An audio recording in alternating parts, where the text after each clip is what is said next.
Tee-da-da-dum, tee-da-da-dum, tee-da-da-dum, da-da-da-dum, tee-da-da-dum, tee-da-da-dum, oh yo yo yo yo. Boi B'Sholom, Ateres B'Alam. On behalf of the Yashar Initiative, I'd like to thank you for joining our Global Tisha B'Av program, Boi B'Sholom. It is our schus to present inspiration and advice from our Gedolim, Rabbonim, and professionals regarding enhancing and safeguarding our Sholom Bayis. The Yashar Initiative was founded with the goal of protecting the sanctity of marriages, which is the essence of a Torah way of life. Working together with the foremost Gedolim Poskim of our generation, we have created a Heskem Chasav Akala to best assure that we protect that sanctity and we minimize the pain of Achenu B'nai Yisrael while maximizing Shalom in our community. Please enjoy our presentation.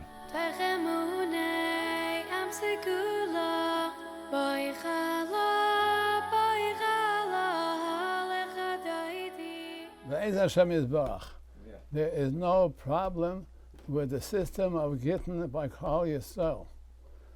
There's a big problem, however. To put it mildly, I was once speaking to a Yid, and he tells me, you know, when you do a shidduch, you look for a chutzpah you can get along with. He says, you know, it might be more important to look at a chutzpah, you should get a chutzpah that you get part with. Because people are people. Unfortunately, they have many chesronos. Some people have many chesronos, not all, Baruch Hashem. And it's very hard to part peacefully. No reason for that. There are people who are suffering immensely because they are not going with the derech HaTorah. They're not going with the derech HaSholem. And they end up in courts. The courts they think will be better than a bezdin, better than the Rabbonim, and they are very disappointed, and to put it mildly, and they're stuck for years and years, and if not, so they're for months, and it's a slower process than any other process, contrary to what people would like to think, and it's costing them a lot of disappointments, and it's from both sides. From the lady's side, from the man's side, it is just impossible.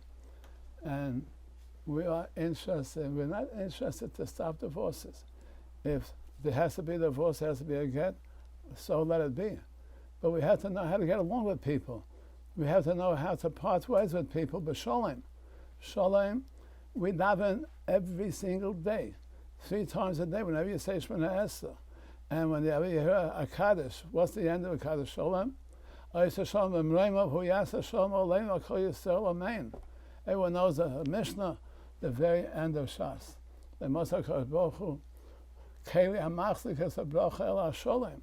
We say, what are we doing for that Sholom? Baruch Hashem. We have people, Yirei Hashem, people I know them very well for years, and they came up that we have to do something for the Laman HaSholem. And they're doing beautiful and wonderful work. And they came up with a contract between Chosn and Kala, and as I went through it thoroughly, and I don't find anything wrong. No, it's nothing to be against halacha, chas v'shalom. On the contrary, it was made special to go absolutely every single prat. It should be al das HaTorah, HaKadesha. Everything is gehalten halacha, and I want to give a special bracha. Kol ha'oskim b'sochet tzibur. What could be a bigger sochet tzibur than making shalom by Klal Yisrael? So the Eisha should bench them all who are osik in this avodah kadesha. They should be blessed with shalom, and it should be a te'elas gedolah for Klal Yisrael, and the Boi B'Sholom shall have nachas from all of us. Amen. Boi B'Sholom. Ateres bala gam besin. The great tzaddik, Rebbe Raphael of Barshid, came to a certain city on Tisha B'Av. When he came, they told him about two factions in the city that were involved in a huge machlokes, and they asked the Rebbe to please get involved. Of course, they said, on Tisha B'Av, we don't expect the Rebbe to get involved, but perhaps the day after or the next day. Rebbe Raphael looked at them and said, specifically on Tisha B'Av, I want to get involved. The Beis Mikdash was destroyed because of sinus chinam. What is the greatest avodah that a person could be involved on Tisha B'Av? In promoting peace, in Avas Yisrael, in bringing people together. Ashreinu, Matov Chelkeinu, Yashar Initiative has come to promote peace in the world, has come to promote peace bein Adam lechaveroi, bein ish leishtoi. Specifically on Tisha B'Av, it is the time to be involved in such a heavenly undertaking. It's interesting that they once came to the great tzaddik, Reb Nachman of Breslov, and they asked the Rebbe, how can it be that there's disunity? How are marriages crumbling, chas v'sholom? How are engagements breaking?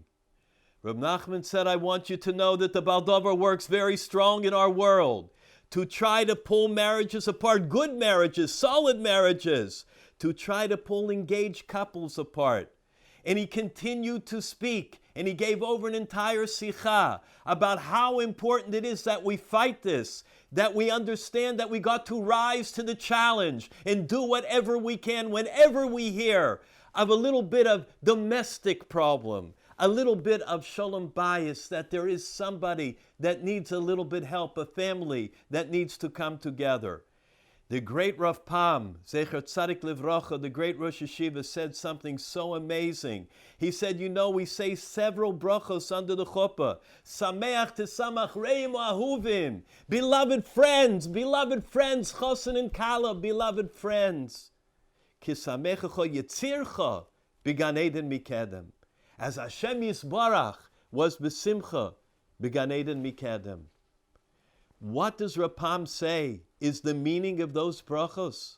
That a person should remember as the years go on, and sometimes there's some rough waters, there's some challenging times, there's stormy winds. Remember the simcha of the chuppah. Remember the brachos that were said, usually by people that are chashuv. Remember that that is for life. It's a binyan adei ad. Take chizuk from that. Remember the chuppah. And indeed, the Heilige Baal Shem Tov once said that a couple that experiences difficulties, they should take out the ksuba and they should read it over together.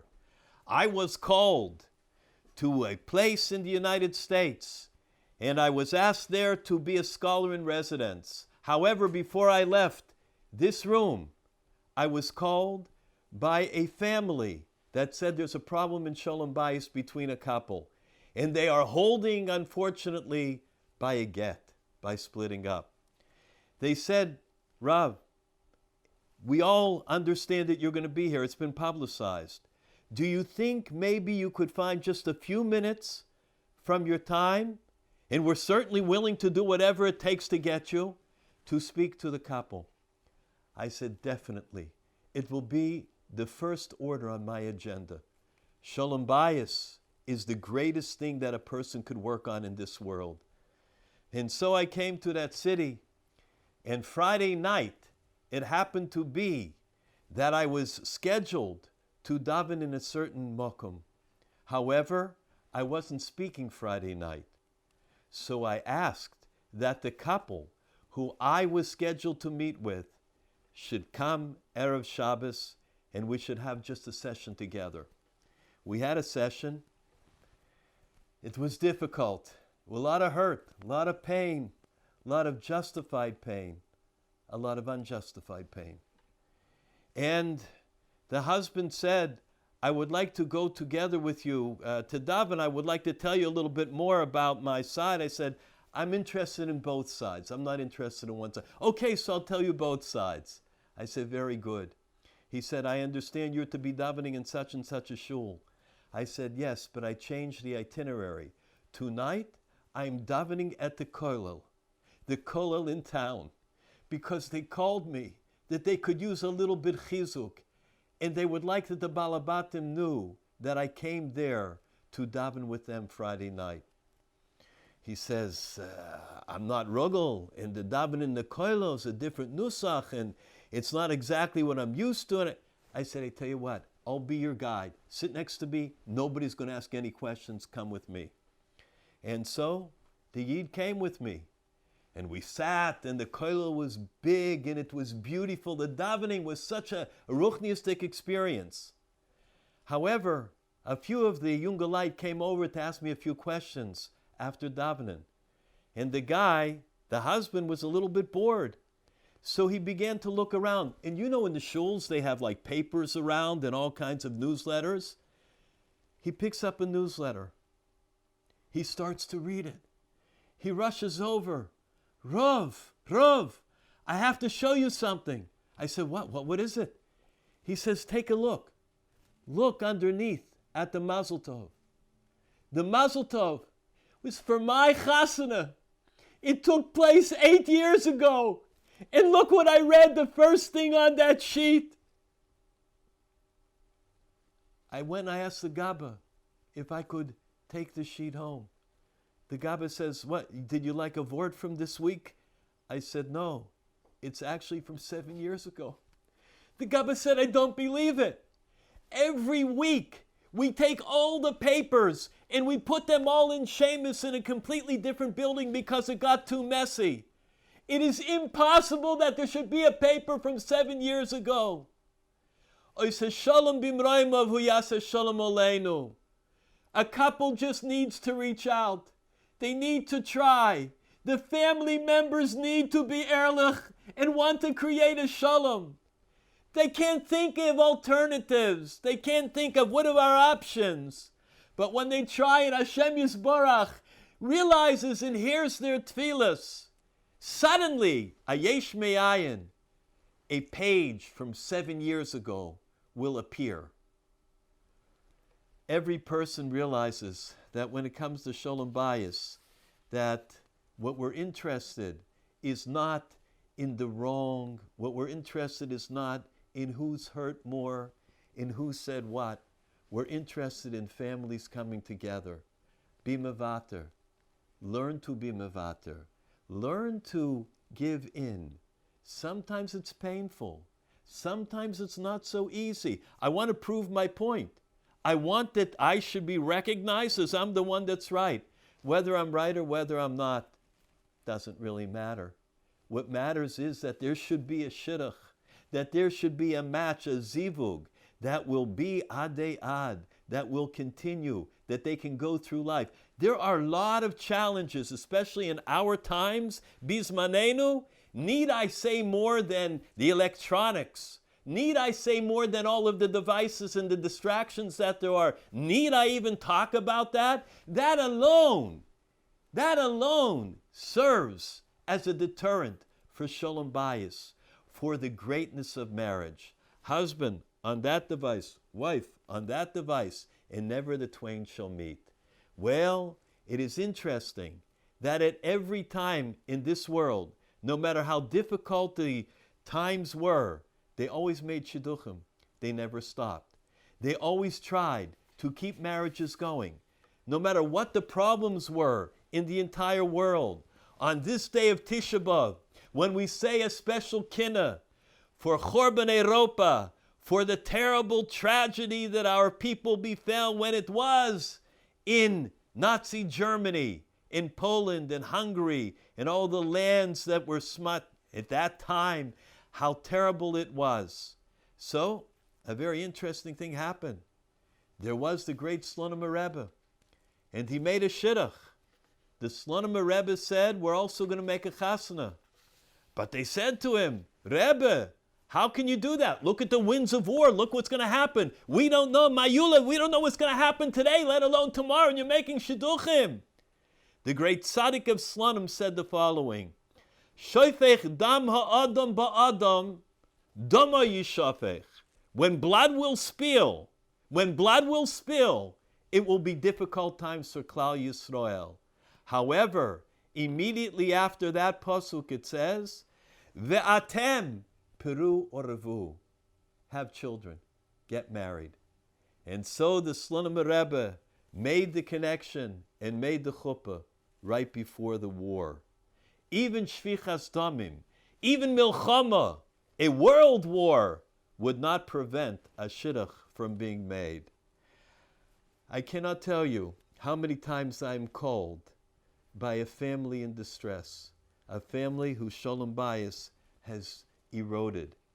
And I will say that it is unbelievable that the Yashar Initiative has come to be misaken, to help, to refine the process, to bring attention to the need, to educate, to be aware, to be prepared for marriage, to be prepared for fatherhood and motherhood, to understand the nisyonis hachayim, the challenge of life, eich lehis moded, how a person can meet those challenges.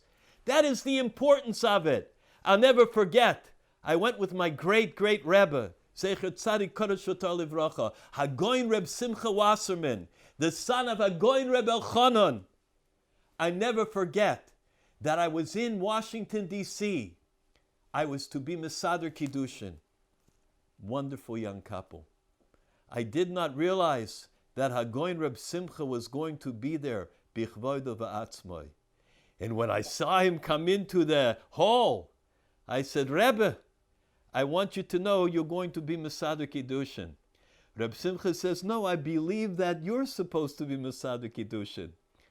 I said, Reb Simcha, I promise you, I will say amen to your bracha. Don't worry. Reb Simcha Wasserman and I both signed on the ksuba. Immediately after he put his chasima on that ksuba, he turned to me. He put his hand on my shoulder and he said, I want you to know, we now have achrayus for this couple. Not tonight, not for tomorrow, but for life.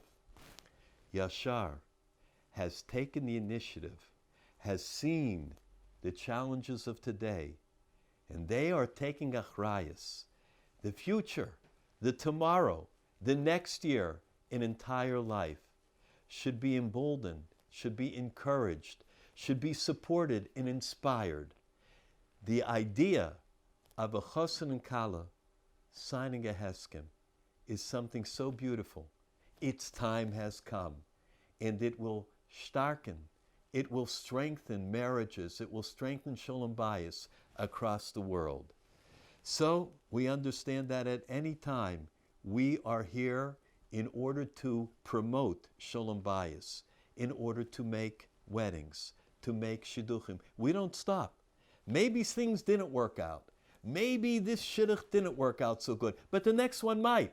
Sheva yipol tzadik v'kom. Even the tzadik 7 times can fail. That doesn't stop him from getting right back up and trying another time. And so it is with shidduchim, the same idea. And even at a time when blood is spilling, like the Heilige Slonim said, we are still going to go and work at it. There was a shidduch that was made. It was at dark times. The chuppah was held as the winds were changing. The chassan and kala, young chassan and young kala, they were there. It was in Poland. And after the chuppah, they go home. The kala says to the chassan, I am leaving. If you think that I was going to stay here for life, you got to be kidding me. And with that, with the chassan shocked, with him not being able to move, she left and disappeared. 3 days later, the Nazis invaded Poland. They marched on Poland. Everybody was taken away. Everybody. Concentration camps and work camps. The chassan, broken, nifgam, taken to a concentration camp. And he went through 4 years, unspeakable horror. 4 years torture. 4 years of the worst animalistic behavior that has ever been exhibited by humankind. He survived. He survived. Me'ez Hashem hoisozois. He went to the centers where they were going day in and day out to announce those that survived, to announce those that were able to make it safely through the years. And he would stand and he would listen every day. Maybe it's going to be the name of his Kala. Maybe that Kala's name was going to be called out, and he went every single day and he didn't hear it. One day he goes and he sees on the other side by the fence somebody that looks like the Kala. He begins to think to himself, maybe I went crazy. Maybe it got too much for me. Maybe finally, after all the years of the war, I began to hallucinate. He found himself walking towards her. She recognizes him and calls him by name. She said, I want you to know, I was almost killed 1,000 times. I was almost in the gas chamber, but I only wanted to survive the war, to come and to ask you, Mechila, I wanted to come and beg you that you should forgive me for my behavior. Believe me, I didn't mean it. Believe me, I lost my mind that moment. I was too nervous. Believe me. The chassan said, I want you to know, I forgive you. I forgave you right away. The only thing that kept me going throughout Auschwitz and Birkenau was the thought that perhaps maybe I'm going to see you again one time. Only one time. That's what kept me going. They both reunited. They spent the first Shabbos in the great Rabbi Yosef Karlbach's house. They had a binyan adayad. I'd like to ask you, did your wife walk out on you the night of the chuppah? Did your husband do something worse than that? That you can't be marital? You can't forgive him? Did your wife do something that was so horrible to everybody that you can't find the same chen that you had underneath the chuppah together? Reim ahuvim. Believe me, nobody walked out the night of their chuppah like that. And they were marital each other. And especially on a day of Tisha B'Av, when all of us ask the Borei Olam, Hashem Yisbarach, we have enough of the Golus. Read through the Kinnis. It's enough of the tragedies. It's enough tzaros. It's enough that we've been through for years and years and years. Be meichelas. Hashivenu Hashem elecho v'noshuva. So I ask Hashem for mechila. And Hashem knows I did some things I'm not so proud of today. I'm not proud. But I ask Hashem, please be meichel me for anything that I might have done.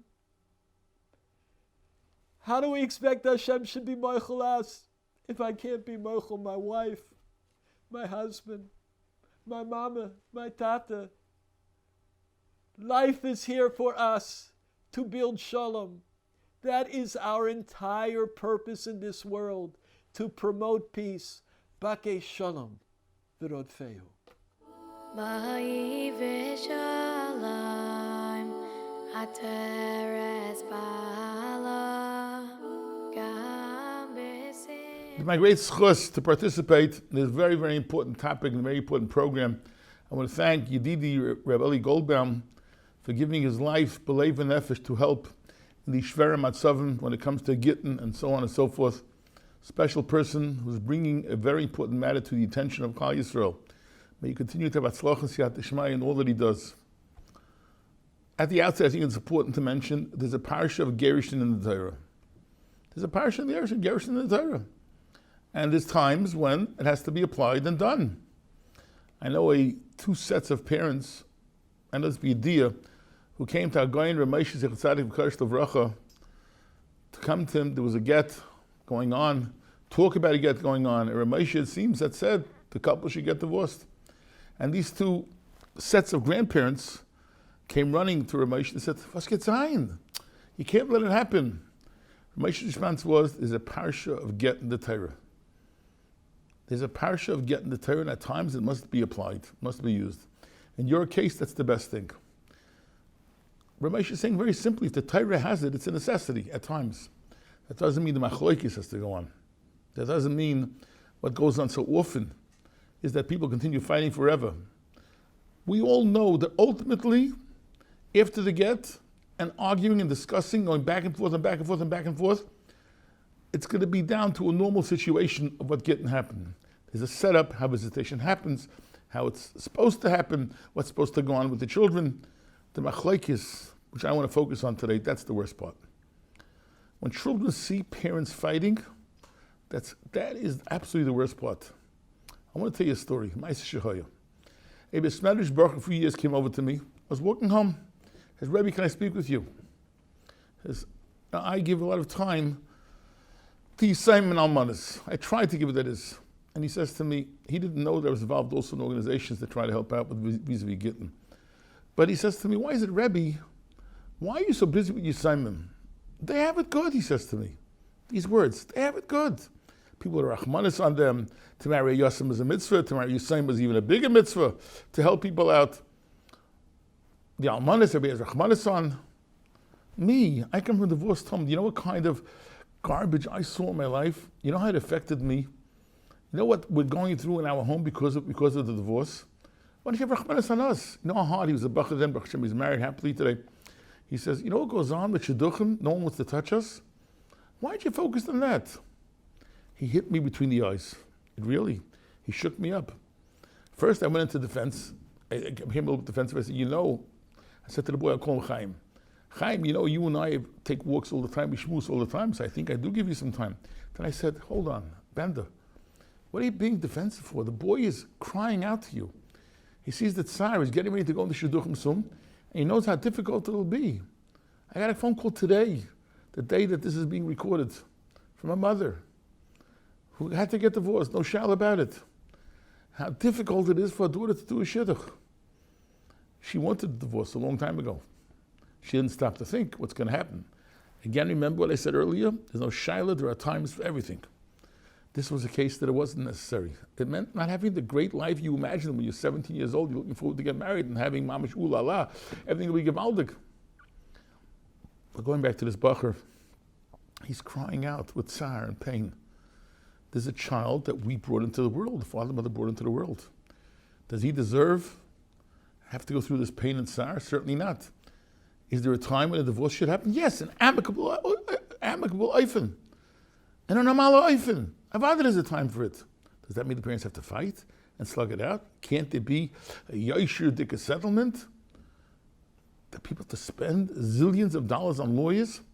Zillions of dollars on finding mediators and batei dinim and kahena v'kahena? Or can we do this in a nice, edel, orderly fashion? Sure, there's a parsha of getting the Torah. I'll keep saying that again and again. The how and when. How do you avoid the parsha of get?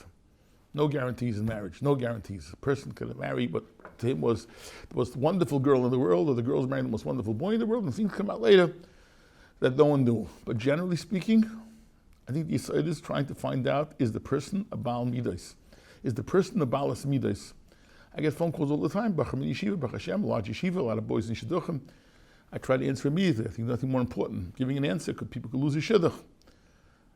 They're asking the Madrega and learning very often. That's the whole focus. It's very, very, very important to have a Ben Torah who's a Talmid Chacham.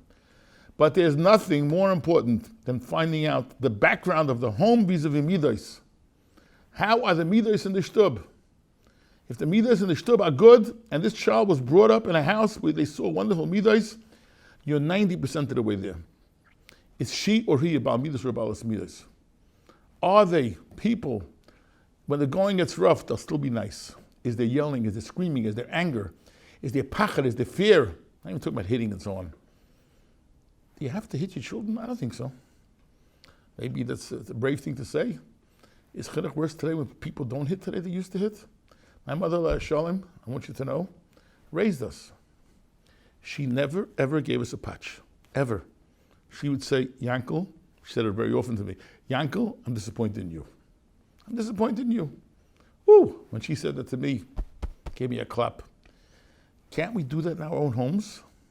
Leave a ruach in the shtub of getting along, of being nice to each other, avoiding machlokes. How do people become bali machlokes?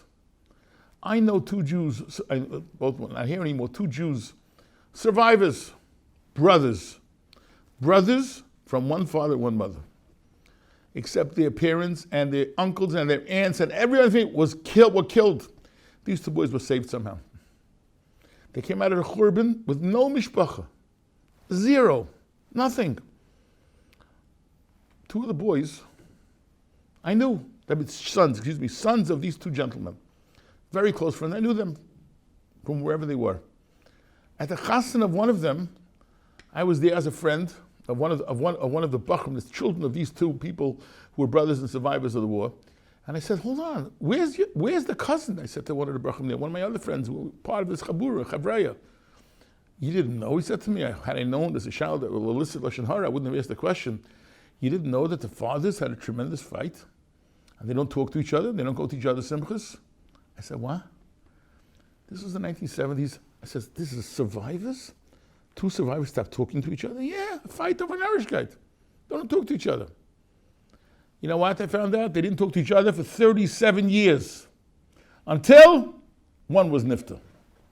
Now imagine what the children of that home are growing up with.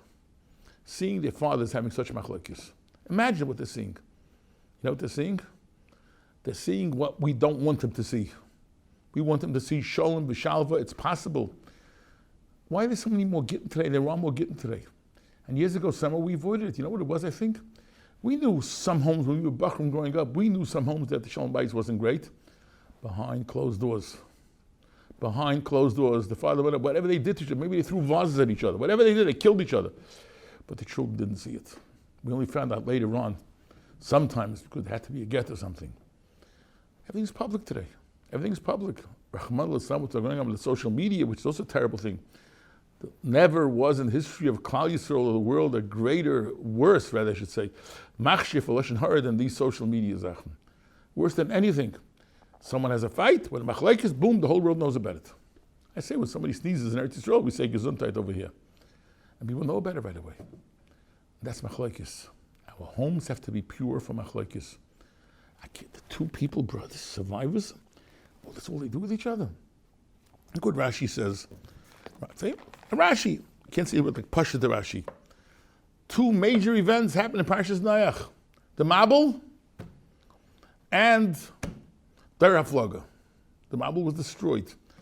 Decimated the world. Nothing left except for Noach, his wife, and the three sons and their wives. Nothing left. Then came the story of the Der HaFlaga. They tried to build a Migdal to go up to Hashem. You can say the words, and fight Kaviyachal Kadosh Baruch Hu. Take control of the world. And what happened? Kadosh Baruch Hu mixed up their languages until then the world was Safa Achas. One language, he mixed them up. He asked for a pail of cement. The other one hit him over the head with a hammer, whatever they did to each other. Misham Hafitzam Hashem al Pnei Chol Haaretz. Kadosh Baruch Hu sent them out throughout the entire world. That was the anguish. Frek Rashi. Misham Hafitzam Lamad She'ein Lam Chelik Olam Haba. There was Olam Haba. Frek Rashi V'chi Eze Kosher. Which is worse? Shel Der HaMabul, the Der HaMabul, or Shel Der HaFlaga, or the Der HaFlaga. Which is worse, Der HaMabul, which was because Nenechtem Zadinim only because of Gezel, was them. Elu Pashtu Yad Be'ikr. These Der HaMabul didn't go against, can say the words, against HaKadosh Baruch Hu. Lilachem Boi. They went in Melcham against HaKadosh Baruch Hu, Der HaFlaga.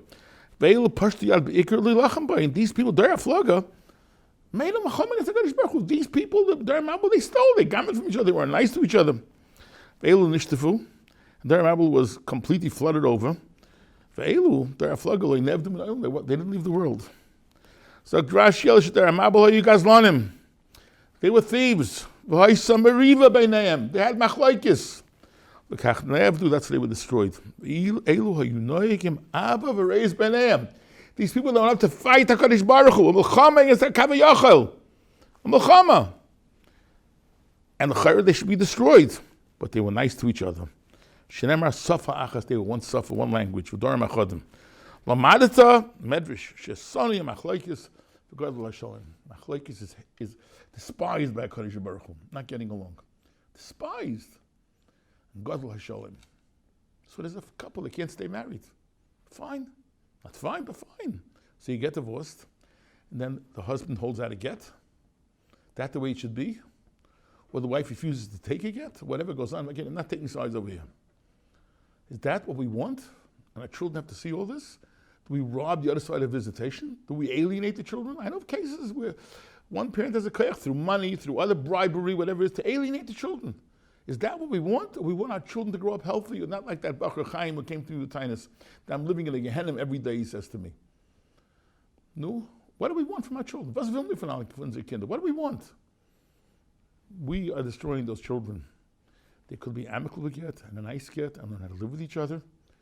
Chas v'sholom, not to hold out a divorce or a get. Chas v'sholom. Avoid machlokes. You didn't get along, you got divorced. My job is to talk to these bachrim. I spend a lot of time talking to these bachrim. And I can say no problem, but it's much easier dealing with a bacher who saw in his house how the parents cared about the children, didn't want to hurt them. Some of them waited till if the children were married before they got divorced. I'm not getting into details over here now. But the ones that were exposed to machlokes, they are korbanos forever. And you'll see, I don't give no clothes, but they have a hard time in their own marriages. They will also get divorced. Is it genetic? Is divorce genetic? Obviously not. There's no genetic component over here. But when children are exposed to machlokes and fighting, they'll do the same thing. They suffered. They suffered. They suffered terribly at the hands of this machlokes. So why are they doing the same thing? I'm not a psychologist. Just the facts. Being in yeshiva long enough with bli ayin hara, so many mishpachas. Again, I'm not condemning divorce. I'm not condemning get. Chas v'sholom, I started out immediately in the beginning with that idea. There's a makom, there's a place for everything. But how do we go about it? How do we go about it? Through machlokes and beating each other up, alienating the children, and holding back chas v'sholom. Ramesha, we have a zog and a mice of a get. The Shalkush was one day about something. He maakte aguna for ein tag, he said, ein nacht. So said aguna for ein nacht, ein tag. Make a woman an aguna? Wie tut man das a sach? Chsarna midas. Be'etzem, every couple, no matter who they are, should be able to get along with each other. We do a lot of dating and so on and so forth. Chassidim do a lot less dating. Do we have less divorce? Do they have more divorce than us, the Chassidim? Us means the Litvish world. I don't think so. I think they go looking into the midas. Is this a person I can live with? And that's what you got to look into. And if the midas are good, a boy and a girl can get along with each other. They're not perfect. The conversation always comes with hashkafa. My hashkafa is not exactly the hashkafa of the girl. The girl's got hashkafa is not exactly the same. Hashkafas are very important. If the side is there, the hashkafa, details, with the conversations in the marriage, 1 year, maybe they have children right away. It's about dirty pimpers, you pardon me. It's about diapers and bottles. Who has time for the nuances of hashkafa? Hashkafa is very important. Avada, every Ben Torah wants to marry a good frum girl, and a frum girl wants to marry a Ben Torah, which is understood. But the details of that, find out about the midos, about the caste component, the menschlichkeit, the derech eretz. That's what you got to focus in on. If not, there are karbanos. There are real karbanos. It's not so pashut at all. That's what we have to try to avoid. I appeal to everyone. Find the right way. There's a right way and a wrong way. That's all I'm here for. Not to condemn and not to ask, not to have tinus.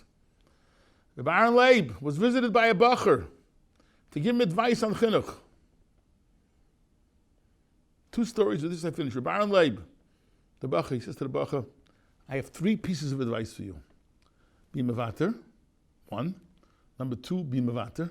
Number 3, be mevater. That's my advice to you.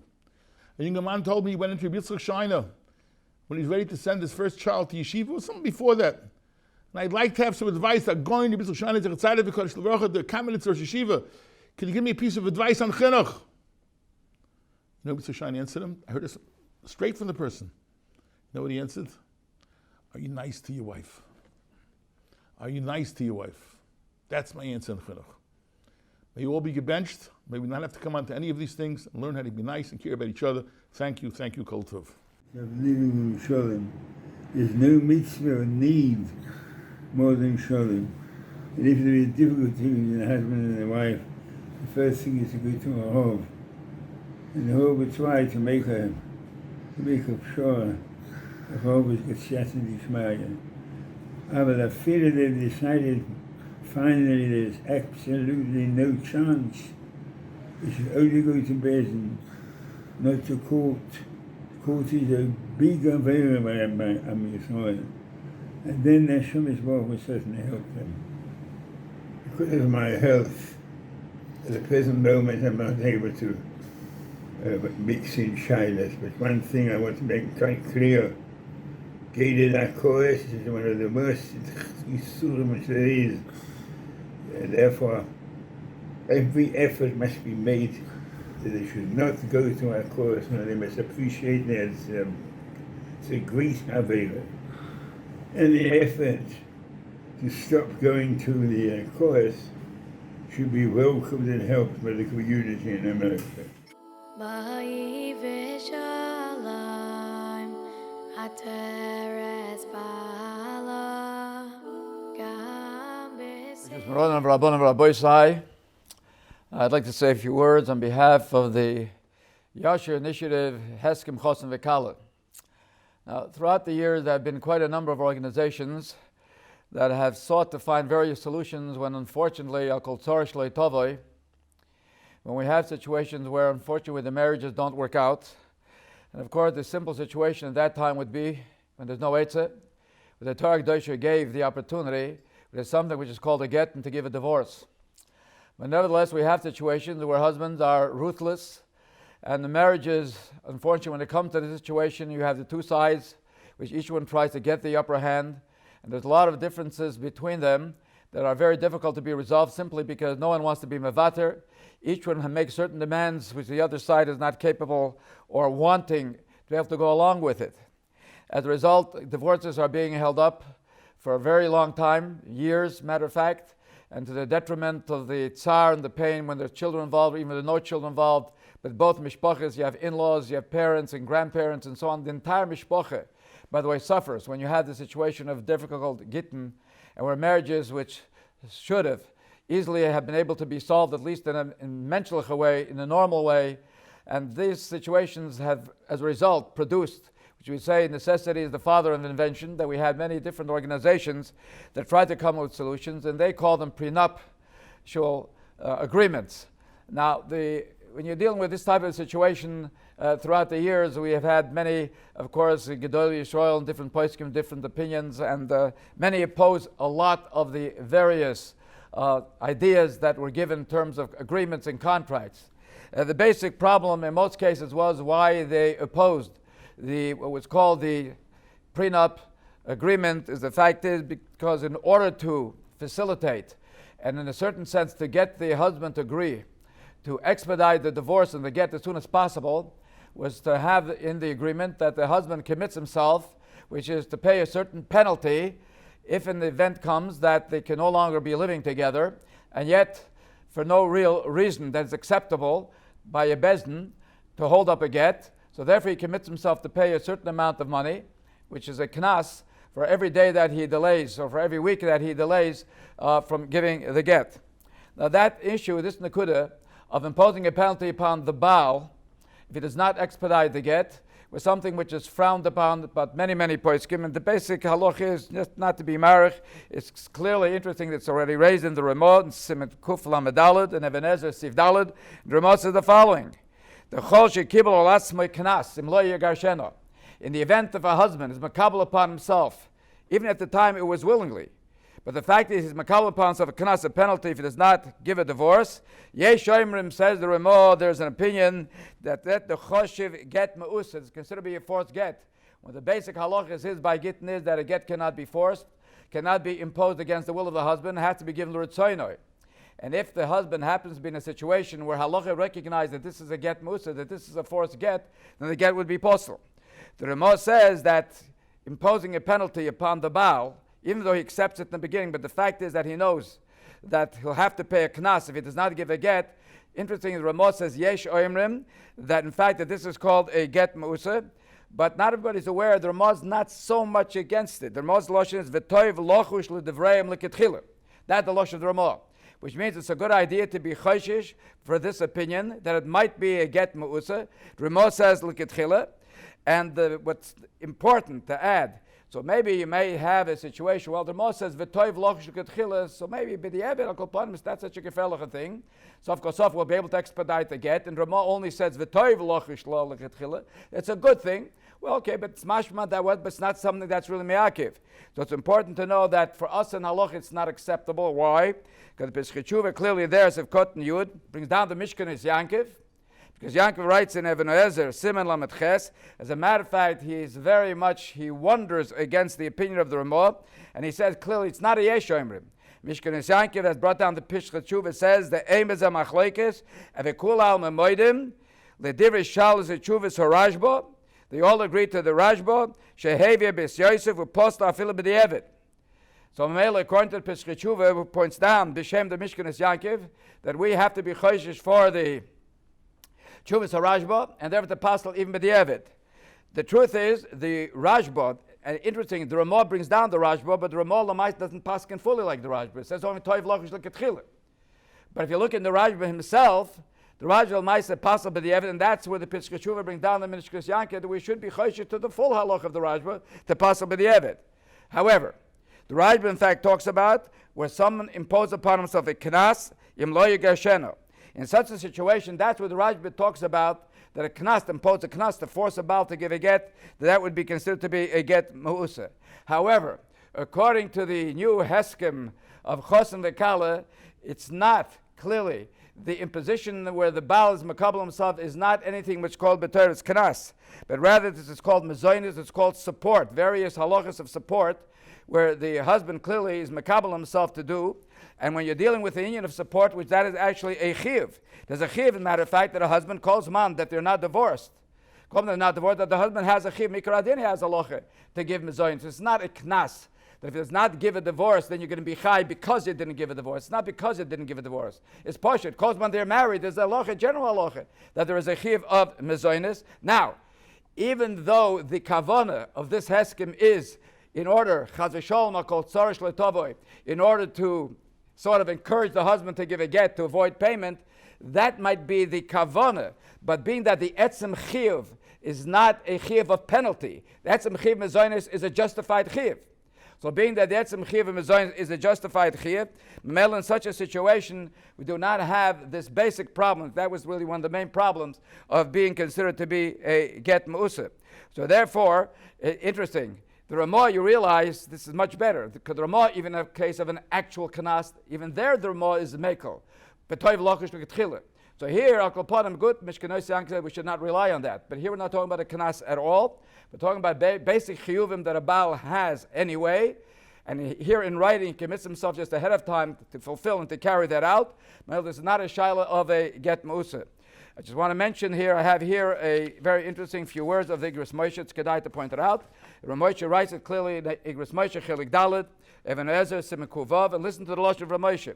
Ramoshe writes, but the Var HaShayla, the Imshoifet HaMedina, for example, let's say the judge, Yatil Alabal, not even where the Baal himself was Makabel, but let's say the court, the Shoifet HaMedina, Yatil Alabal, Geshe'ena Roitz Lagarsha, when he does not want to divorce his wife. So the judge, therefore, imposes tashlum ket, but for mezonis, for sustenance, again, not penalty. So even though it might be even higher, says Ramoshe, it might be even sometimes of a higher type of a mezonis, but the fact is that the judge evaluated this is what she deserves, says Ramoshe very clearly, ho chayib mezonis. That's not called a get ma'usa, he says. He's chayib mezonis, v'chol tzrochel, and all her needs anyway. And even though the judge, let's say, adds let's say she's working anyway. And Mamel she's marviach. Nevertheless, he says it's poshit. He says Ramoshe Tainas chiv mezonis, which the Baal would give and has a chiv to give. He says it's not a problem, and he says ein ze b'chashivas get musav you get kosher ketchila. That's very, very important. That's very, very fundamental. So what's nekuda is why, of course, to understand that there's many, many, many advantages. And again, it's something, a situation which we see quite all too often, where we find there's always a situation, for some reason, there's something here where the Satan gets involved when you're dealing with divorces. And most of the times, again, they can't agree on which bezin to go on, and so on. Each one has demands which are justified, unjustified. What one tzad considered to be justified, the other side contested and going backwards and forward. So avada, when you have this halachic, what we call the heskem chosen and kala, there's many, many advantages to that. And number one would be is, first of all, that ahead of time you have a specific bezin that is designated in order to take care of the divorce or the separation process and so on. You also have where the lawyers that are involved and so on, and you have toyins throughout the various Torah between them. Is also they're designated to, again, to basically to follow. Again, it's also under the control of the bezin, and which is very important is which is written here. I'm just going to quote you in the premarital agreement with Chos and Kala that already within the first session, the bezin will set an interim payment amount as necessary for the continuation of the household. Basically, that we're talking about the chiv mezonos, sustenance, aid for the children to continue to attend yeshivas and so on. So basically, bezin records all of the proceedings and everything that takes place at the session. And bezin therefore decides, based upon halacha, to do the various awards to this one and to that one, to each side, what they're entitled. And so being that this ahead of time has been already agreed upon, and we don't have to go the back and forth and to say, my bezin, your bezin, I don't like your bezin, I want to go to this bezin. So ahead of time we have taken care of all, so we're ironing out things, Rabbi Isai, we should not have to worry, as in fact, there was an opinion of some of those who were against this idea of agreements, that possibly that writing this agreement ahead of time, maybe that itself will encourage the idea of divorce in the back of the mind. Because after all, before a chassan, you're already talking and writing agreements about what might happen. So there was an opinion, by the way, some Rabbonim, I have to say, that felt this is not a good idea. For the simple reason is because that in itself might be something that might even show that divorce is not such a gefährliche chazach. You're already talking about it right from the beginning. Studies, Lamaisa, have shown that throughout the years that various Heskims, agreements have been done, whether this kind of a Heskim or this kind of a Heskim. Lamaisa, it's just the opposite, does not have anything to do with that. Even though people are sort of like hesitant, why talk about divorce, before a chasana? But people don't realize that's actually what a ksuba is. An actual ksuba. It's a funny thing, I've been in many a chasana, which quite well-to-do people, wealthy people. So you come to the Contentious, or the Kabbalah's Panim, as they call it. You have on an easel displayed the whole ksuba. They don't realize this is not a work of art to be displayed. This is Chas v'Sholom, the case of a divorce, or Chas v'Sholom become an almana. So there's various chiyuv and chayvis that a chassan is mechayiv himself. And that's being done, mamish, right at the chassan itself, which Chazal understood. Nobody's going to say, hey, why write a ksub at the chassan? Why talk about divorce? Why talk about Chas v'Sholom, death in the family, chassan? It's these kind of situations. Okay, it's written Aramaic. Maybe that's the good thing. Many Rabbonim don't even know how to read it, by the way, always. But the fact is that these things do not stand as that Chazal understood, and forget, we should learn from that certain takonas have to be incorporated ahead of time to make sure that a kol tzar shel tov, if it happens, at least we have taken care of it, and the proper guidelines and the proper schayvis and the commitments already were put into place. And that basically being, as we said, adjusted for modern times to add to the regular ksuba contract, which is required by Chazal, but in practical terms, to have these agreements between Chos and Kala, and the Bez Hashem, God should help us, there should have sanctity d'shmaya, that should never happen. But if things like that happen, at least it'll go through smoothly, especially if there are children involved. It's much better for the children, certainly when they see and they're not involved, because it could leave scars. Mamish, it could be forever scars when you deal with where parents continuously, openly fight and so on and so forth. So Bez Hashem, that there should be a great takana, and the Klal Yisrael will recognize this, and the more it'll be accepted. As we understand, that Rabbi Yashiv said it should not be written right at the chuppah, for many reasons. One reason, people shouldn't think that, in fact, that this has been part of a chassan, this is the way it has to go. Others have different opinions in their agreements. But b'chol we should understand that this is something that Gedolim Yisrael have sanctioned, and therefore people should take advantage of it. And that's Hashem, this itself, the fact that we are doing it, there should be a siyata d'shmai, which they can never need it. Say it's the goal of buying insurances, the insurance company shouldn't have to pay. That's what the Shini of Ruv once said. That insurance company have a lot of mazel. The mazel is that they shouldn't have to pay. So by taking out insurance, Bez Hashem, you're not going to need it. So Bez Hashem, this also should have the siyata d'shmaya that we should need it. Bez Hashem should be Sholom al Yisrael. Boi B'Sholom, Ateres Ba'ala, Gam B'Simcha. The Gemara in Tainus, Daf Lamed Amud Beis, tells us, Kol ha-mesabel al Yerushalayim, zoicha v'roya b'simchasai.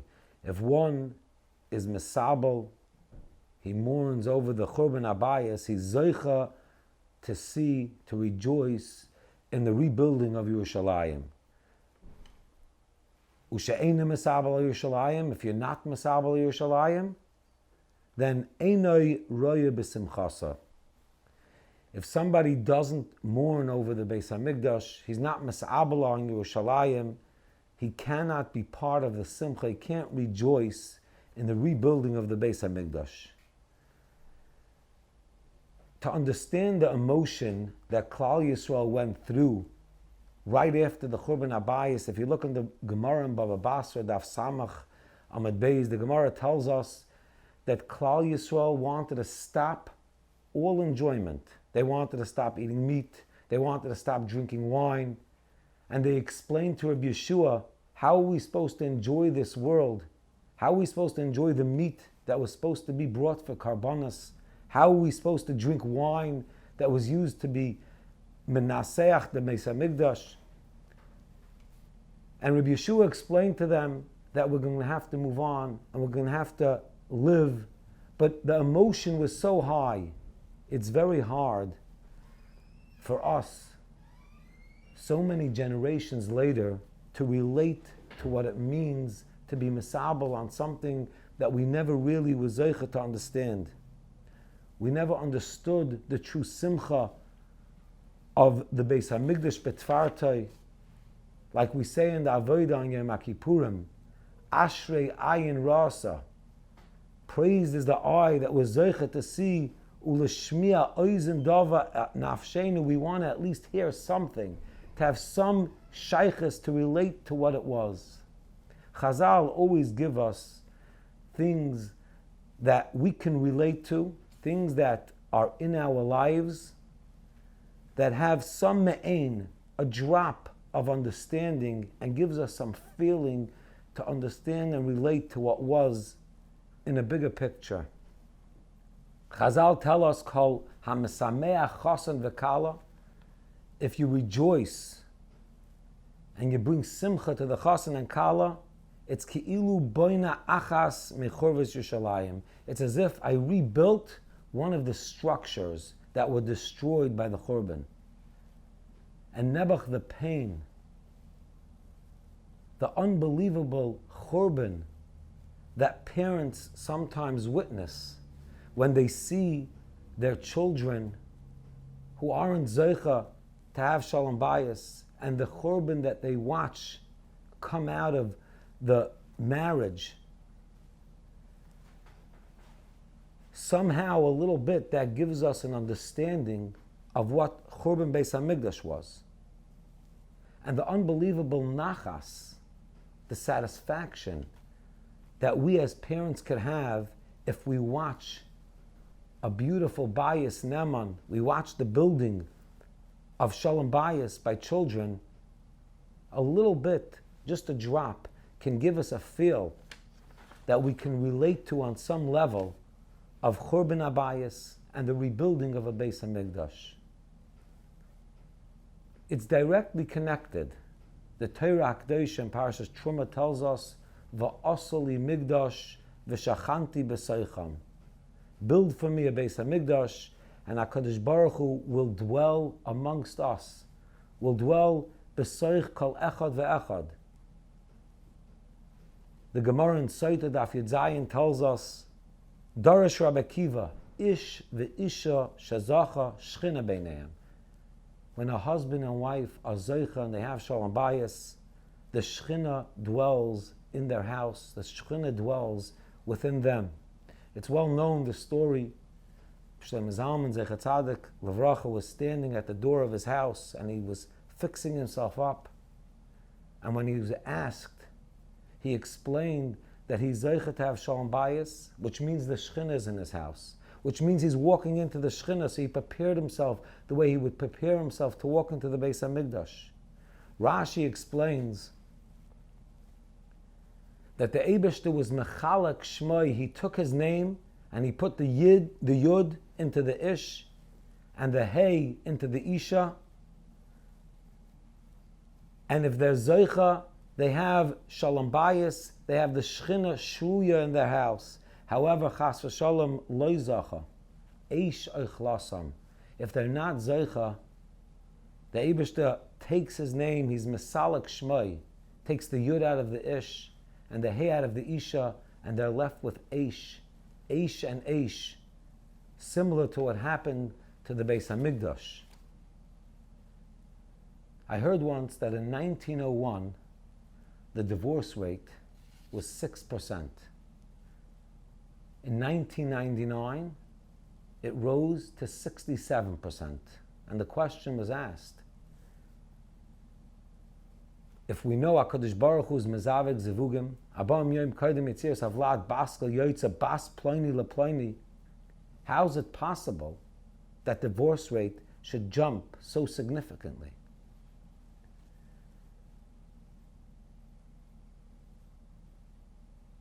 And more practically, what could we personally do to try to ensure that our children are zeicha to have Sholom Bayis?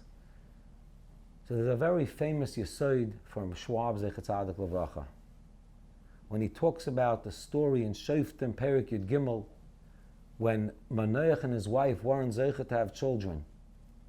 And one day, Eishes Manoach is zeicha to see a Malach Alekim, and the Malach gives her the Besura, she will be having a child. She'll be having Shimshon Agibar, and Shimshon Agibar is going to be a Nazir mi Bet and Imai. And therefore he's going to have to deprive himself from a lot of things on this world. He's going to have to keep all the Dinei Naziris. And she comes home all excited and she shares this with her husband, and Manoach insists he needs to meet this Malach. He needs to ask this Malach a question. And she's zeicha once again to Gilui of this Malach, and she runs, she gets a husband, and Manoach asks the Malach, and he tells him, Mikol asher amarti el isha tishamer. Everything I told your wife, you should keep. And Reb Shimon Schwab Zecher Tzadik Levracha asks, what does this mean? Manoach didn't trust his wife? He thought his wife made up a story? What did he ask the Malach? What was the question? He didn't know Hilchas Naziris. And Reb Shimon Schwab says an unbelievable yesod that we need to live with every day. He says Manoach knew Hilchas Naziris. He trusted his wife. Manoach had a question. How do you expect me to be mechanach my child? How do you expect me to bring up my child and deprive him of yayin, of grapes, not taking haircuts? And he sees that I indulge myself. How am I supposed to be mechanachim like that? And the Malach answered him, you're right. You can't be mechanachim like that. You, kol asher toimer ala isha tishamer, you have to keep. You Manoach, not because you're a nazir, not because you are mechuyev to, because that's the only way to do chinuch. We don't preach to our children. We have to be good role models. HaKadosh Baruch Hu put into the Bria that children emulate their parents and they automatically follow in their ways. And if we want our children to have Sholom Bayis, the first thing we need to do is make sure we have the proper Sholom Bayis. Make sure we're good role models. Make sure they see what a beautiful marriage is. There are times that I'm about to give a chassan shmuz and I'll get a call from one of the parents and they'll give me 15 years of work and they expect it all to happen in a few sessions when you're sitting with this chassan. If we want them to have Sholom Bayis, it starts years before they have to grow up in the proper house and witness the proper Sholom Bayis. Another idea, we can give them a healthy balance. And that goes for a lot of different things. I'm just going to focus on one. There are children that get married that never had achrayas. They never had responsibility.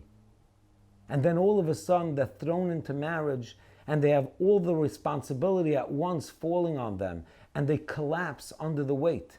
They don't know what to do with it.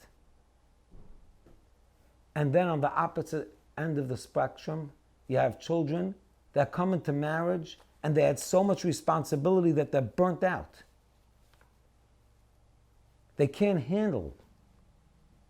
I once heard from a Chacham Echad. He says we have to give our children responsibility without the oil. Sometimes it's easier for us as parents to just do it ourselves. Let's just take care of it. If to go start bringing the kid into it, convincing them, I'll take care of it. And we have to go out of our comfort zone to bring them in, give them that responsibility, make them feel that achrayus. But at the same time, they can't have the pressure. You can't have a bacher sitting in yeshiva worrying about his family's finances. You can't have a girl sitting and trying to study, worrying about who's going to run the house. Will everything run properly? And when it's time for them to go enjoy themselves, we have to make sure they go enjoy themselves. They can't have the oil that the adult walks around with, just the achrayus and a little bit carefree, but somewhat of an achrayus that they can learn how to take on achrayus, at the same time, how not to be weighed down. When it comes time for shidduchim, we have to sit down and spend a lot of emotional energy and koiches to figure out who my child really is. Who are they? What do they need? What's the right spouse for them? And not chas v'shalom think who I want them to be or who it looks good for me to marry them off to, who I wanted them to marry. Sometimes it's very helpful to have a rebbe, a teacher, a rav, that both the parents and the children trust and respect, and have the child speak to that rebbe, teacher, or rav. Obviously, it's very important for the child themselves to know who they are. When you have somebody that's confused, the boy or the girl don't know what they really want and who they are, it's very hard to go find a spouse. It's very hard to find the right partner in life if I'm not sure yet who I am and what I want. And sometimes I've given an eitzah that they sit down before they start dating and make a list of what's important and number it. Start off, I'm hoping Yerushalayim starts off with a 10, Midas, a 10, maybe the town the family lives in gets a 3, and you go through. By the time you finish the list, hopefully both the parents and the child have more of a clarity and are on the same page and understand who they're looking for. And finally, so many times when I'll sit down with a couple, or maybe even just a chassan, or just a kala, and there's whatever issue comes up, and we start talking about marriage, and what marriage is all about, and what Sholom Bayis means, they look at me, they say, why didn't I know this before I started dating? Before a child starts dating, for them to understand why we get married, and what it means to have Sholom Bayis. The Torah Akdosha, right in the beginning of the Torah, Perek Beis Yudches, Vayomer Hashem Elokim Loi Tov Heos Adam Levadoi. HaKadosh Baruch Hu is talking not to Adam Rishon, Ha'adam, to mankind, to all of us. HaKadosh Baruch Hu says it's not Tov. He made a son, that's Tov, Vayar Ki Tov, Tov Ma'od. When it comes to Adam, he says Loi Tov. And therefore, As Eloi Ezer Kenegde, I'm going to create for him a spouse. The Sephorah explains that for a person to reach his tafkid on this world, he needs to have a spouse. We're put on this world to emulate HaKadosh Baruch Hu. Mahu afata. HaKadosh Baruch Hu creates a world to be mative, to take achrayas, to give, to keep people happy. HaKadosh Baruch Hu puts us on this world. Mahu afata. When we get married, we're going from katnus to godless. We're going from being children to adults. Reb Tzadok HaKohen says if you want to know the true meaning of any word, you have to go to its source. The source is the first place in the Torah that you find that word. Where do we find the word katan and gadol? That's by Ma'ar HaKatan and Ma'ar HaGadol, the sun and the moon. The moon receives, the moon takes. When we're born, we're katanim. We're taking. We're born with our hands closed, and everything is about us. When we get married, we're becoming Gedolim. We're going to become adults. We have to start giving. The sun gives, the sun heals, the sun gives light to the world, makes people happy. That's what our job is. That's what marriage is. And when we go out understanding what marriage is and what it means to have Sholom Bayis, that's a different dating. And we'll end off with the bracha that Rav Dessler Zecher Tzadik Levracha would give by a chasana. When he spoke for the chasana and kala, he would tell them, right now you're both looking, what can I do for my spouse? How could I make them happy? And with that comes happiness. The second it becomes, what could I get out of you? What could I make myself happy with? That's where we lose the happiness. And he used to tell them, you should be zeicha, that you should always be happy. And we should talk to be zeicha, that not only should we witness the binyan bias of our children having beautiful Sholom Bayis, we should all be zeicha to witness the rebuilding of the binyan bias l'tefartoi of Yerushalayim HaKodesh Meher V'Yameinu. It's a big schus to be here, to be connected to the Yashar Initiative. The concept of a heskem chasam v'kala is something that is so critically important in general, but uniquely critical on Tisha B'Av. Tisha B'Av is a day of emotions. Klal Yisrael stood before Eretz Yisrael, and after the Meraglim came out, and they turned around and they saw fortified cities and giants, one would think that they gave a pretty accurate report. There were fortified cities and there were giants. But Moshe Rabbeinu tells us later on in Devarim that those fortified cities were not meant to scare you, they were meant to excite you. I was looking, Moshe Rabbeinu was saying, to see if they were scared, if their hearts were melted. When Yeshua sends in spies, he's not looking to see how to take over Eretz Yisrael. They go right to Rachav to see if the people in Eretz Yisrael were still aware of the Rabbonim Sholom in the world. Az nivhalu alofei adam, elei moad yachozei murad. When Klal Yisrael came out of the Yam Suf, the whole world knew Eibush around the world. What Moshe Rabbeinu was looking for by the Meraglim was, are they scared? And Moshe Rabbeinu sends Klal Yisrael in to say, look to see if you can find fortified cities. Look to see if you see them, because if you see them, it's a sign that they're not sitting in open valleys. They're not comfortable. They're not confident. So if you see a fortified city, you know that we have the upper hand because their hearts are melted. The Meraglim come in, they see fortified cities, and they take it as, this is it, it's over. They missed it.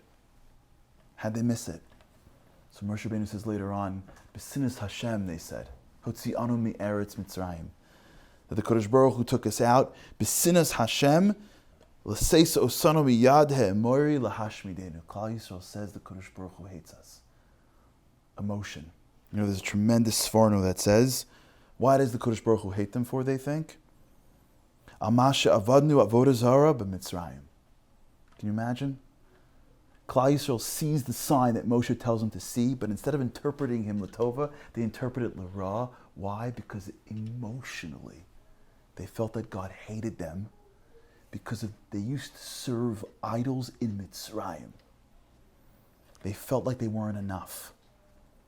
They felt like the Kodesh Baruch Hu didn't love them. And so since the Kodesh Baruch Hu, they felt didn't love them, B'sinas Hashem, they felt the Kodesh Baruch Hu was going to kill them. Can you imagine? Rashi says something so brilliantly.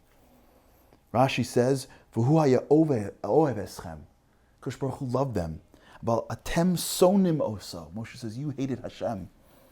Mashal hedyot. Omer, mad libech al rachimech, mad libeh olaich. What your heart says of somebody else is what you think they think of you. The entire story of the Meraglim, which is the story of Tisha B'Av, which is the story of destruction, is emotionality.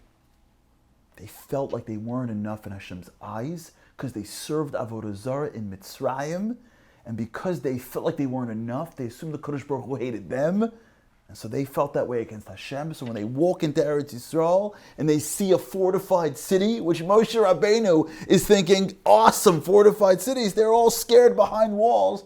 The Meraglim go, oh, fortified cities, this is difficult. Hashem's trying to kill us. The story of Tisha B'Av is a story of emotions gone bad. It's what happens when emotions get too much.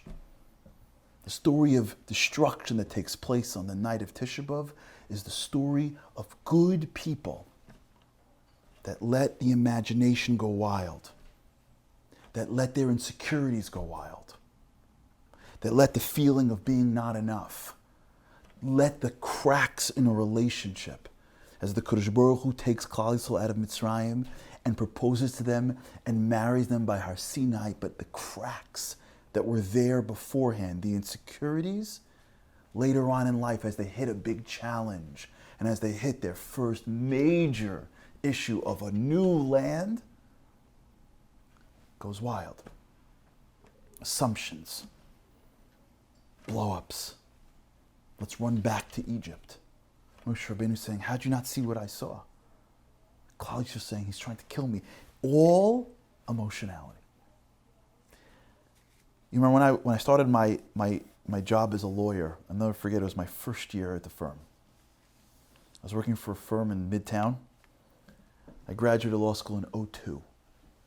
If you remember that era, for those who remember that era, 2000, 2001, 2002 was the dot-com bubble.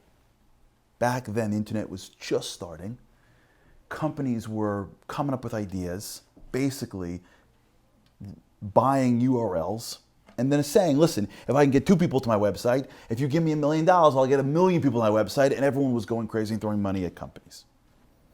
So companies were popping up left and right, and the practice that I was interning in my firm, you did like a rotation when you started. So I was rotating through a practice that did these startups. I'll never forget, there was this group that was launching a new company. There was the founder who had all the money, there were the creatives that had the idea, and they got together and they were about to start this incredible startup that was going to take over the internet, and they met and they were excited and they had all these dreams of what they were going to do and how they were going to accomplish and capture market share and all of this stuff, and everyone was so excited. And we have one meeting and everybody's gushing over each other and you're amazing and this is going to be amazing, and everyone's seeing stars and they're seeing dollar signs and they're seeing everything and it's awesome. And a second meeting and a third meeting. And then it was time, once they decided they were going to do it, it was time to go to contract. And I'll never forget this. We were walking down the street. Our firm was on Lexington Avenue in the city in the 40s. We're going up to the 50s. On Lex into the 50s. And we're walking up the street, and my partner is preparing me for what the negotiation is going to be like. He says, this is going to be a little tough. I said, what do you mean? Everybody loves each other. This is going to be amazing. He goes, no, this is going to get tough. So he comes into a room, and he shows up. He's representing one side, and they start talking about the craziest stuff. What happens if it fails? What happens if it blows up? What happens? And I'm going, and as he's talking, I'm like, why is he bringing this stuff up for? Like, everyone's having such a good time. Everyone's changing the world. And you can see them getting uncomfortable. Like, it's going to blow up and you're going to take my money. And I don't know, don't worry about it. You know how much money we're going to make? And he's, no, what happens if this and what happens if that? And the other lawyer, and they go back and forth. And all I can think about is, he's blowing this up. Like, he's blowing it up. So they end up negotiating. They figure the contract out. Everyone still does the deal. Walking back and Lexington Avenue, I said, you know, you really took a risk on that. He goes, what do you mean? I'm like, you really could have blown this up. Bringing up all these uncomfortable things. I'll never forget this. I'll never forget this my whole life. As we're walking, he goes like this to me. He goes,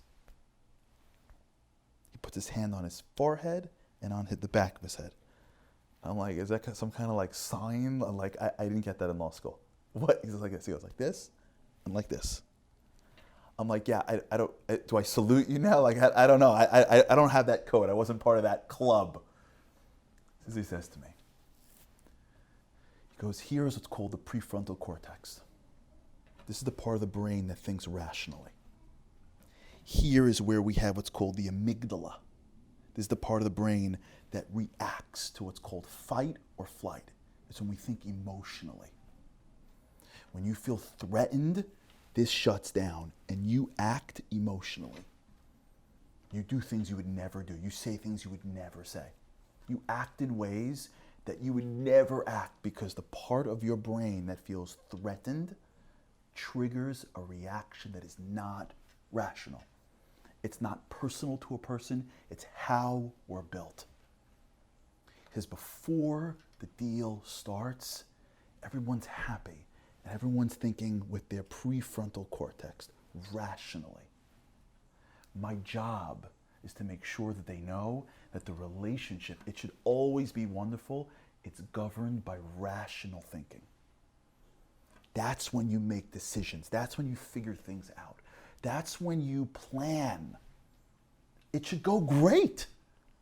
But if it doesn't, there's no chance because it goes to the back of the head and the emotionality comes in and you can kick rational thought out the window. B'sinas Hashem, hotzi'anu mi'eretz Mitzrayim, laseis osanu biyad ha'emoiri lahashmidenu. Can you imagine Klal Yisrael as they're eating mun from Shemayim, as they're drinking the Be'er Miriam, saying, the Kodesh Baruch Hu brought us here to have the Emorim. What? It's not rational. They're scared. They're threatened. They're worried. And when you're scared and threatened and upset and insecure, you can turn to the Kodesh Baruch Hu that's sustaining you in a desert and say, you're trying to kill me. What's so chashuv about this project? It's not that it's chashuv saying that we're preparing somebody for divorce. That's crazy.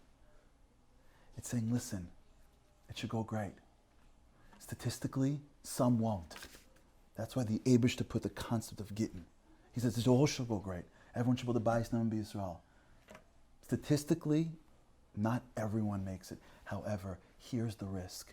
If a marriage breaks up, it goes to the back of the head and it starts becoming emotional. Insecurities and threatening. And as soon as it gets emotional, the activity leaves the rational mind and people do things and say things that they never ever would have done. Nothing wrong with them. They're wonderful people. Just how it works. Klal Yisrael, the Dor Midbar, was some of the greatest generations we've ever had in the history of Klal Yisrael. They weren't wonderful people. They were roy to see the Eibishter, panim al panim, and they weren't wonderful people. That's how it works that the Kodesh Baruch Hu is teaching us. You know, it's an amazing piece in the Kuntris Chibi Yisrael. Listen to what he says. You know, it's amazing in Parsha Shlach. At the end of the Parsha, the Kodesh Baruch Hu gives us the mitzvah of tzitzis. And if you close into the mitzvah of tzitzis, it says, Lo sasuru acharei levavchem v'acharei einechem. It's out of order. Usually, if you're sitting at a wedding and your eyes see the shmorg, your heart wants the food. When you're sitting at dessert and the cake comes out, you're like, I really shouldn't, I'm on a diet. You know what? Just bring it over, just take a taste, just taste. Your eyes see and your heart wants. It's not how it works. Here it says, Lo sasur acharei levavchem, your heart, and then einechem. Listen to what he says. Tchila acharei levavchem, v'achar kach acharei einechem. Ki alev kovea. The heart sets. B'ma tislaklena einayim, where the eye sees. So the Kodesh Baruch Hu says, be careful. You had the insecurity, and your eyes saw all the things wrong with Eretz Yisrael. A relationship is complex. A relationship is emotional. So a marriage is. A marriage is maybe the most emotional relationship that a person has. It's about the lave, and it's supposed to be about the lave. If God forbid it doesn't go right, The lave is kovea, what the ayin, what the einayim, what the eyes start to focus on. The emotionality kicks in. Tisha B'Av is the day in which we commemorate what happens when the insecurities and the emotions go wild. And this project, this idea of saying everything should be beseder, but let's sit down and figure things out when we're in this zone, when we're in the era of the prefrontal cortex, when we're in the world of hatzlacha and excitement and enthusiasm, we can think rationally. And if we never need it, we should never need it. But if we do, we know that at least our reactions are not governed by emotions. Remember when I was in law school, never forget this story. When I was in law school, in my contracts, my crim, it was either torts or crim. I think it was torts. My professor told us a story about a guy who went through a very terrible divorce. And he was very upset at his wife. And he fought her very hard to keep all of his assets, and he lost. And the judge ordered they split every asset he has. So my professor teaches me, he was teaching us the idea of what happens when emotions reign. So this very wealthy, very smart businessman, the next day after the judgment, pulls out of his driveway in a brand new Porsche. He just got a couple of weeks earlier. He drives his Porsche to the local body shop. He gets out and he says to the guys, anybody want to buy a Porsche? And they're like, yeah, no one's going to buy a Porsche. He goes, $10. And they go, $10? He goes, $10 on one condition. Give me 2 5s. They're like, for real? He's like, for real.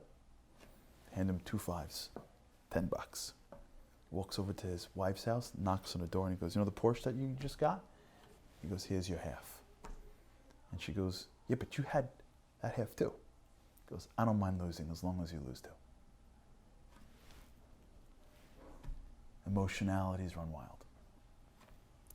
That's why we're sitting on Tisha B'Av. So the Kodesh Baruch Hu is looking back and saying, you guys are the greatest nation ever. The root of destruction is when you sometimes let the emotions go. And when we are able to sit and think and ponder about just how much the Kodesh Baruch Hu loves us, and just when we see a challenge to fortified cities in our lives, it's not because he's pushing us away, he's bringing us close. And Steve Sholom writes in his Sefer, I forgot who he quotes, he says that there's 216 hours of the 9 days. Because 216 is the Gematria Aryeh. When you contemplate just how much the Kodesh Baruch Hu loves you and wants you, which is why he's having you repeat the whole situation, because it should bring your heart up to be an Aryeh. And my bracha to us is that we always are Aryehs for the Eibishter. And we should be Aryehs for each other. We should be like lions for each other, taking care of each other. And our homes should be strong, and there should be Sholom Bayis everywhere. My bracha is that we should be smart and rational. And when we're in a moment where things are positive, to use it to make sure that we recognize that the human condition is that emotions really move us into a place that's not rational. And this project that allows people to make decisions in a moment of rationality, so that if, God forbid, it gets to a place of emotionality, the rational thought prevails, to me is what we call simply brilliant. It's like so brilliant that it's simple. We should be zocheh to see a time that we never see destruction, and we should be zocheh to show the Kodesh Baruch Hu that we're trying so hard. We're trying so hard to outthink the Yetzer in getting us to fight each other, to outthink every way that we can fight, that we're coming up with ways to be better to each other and to be with more shalom. And the Kodesh Baruch Hu should look down and go, they're learning the lessons of Tisha B'Av in every single nook and cranny of their relationships. Look how much they care about shalom. Look how much they're trying to make sure that no matter what happens, even in tough situations, there's shalom. Should be zocheh now to see a time where we never have any of these issues, and we only have shalom in Mitzvah Shem, but the Mashiach Tzidkenu b'mehera b'yameinu. Boi B'Sholom,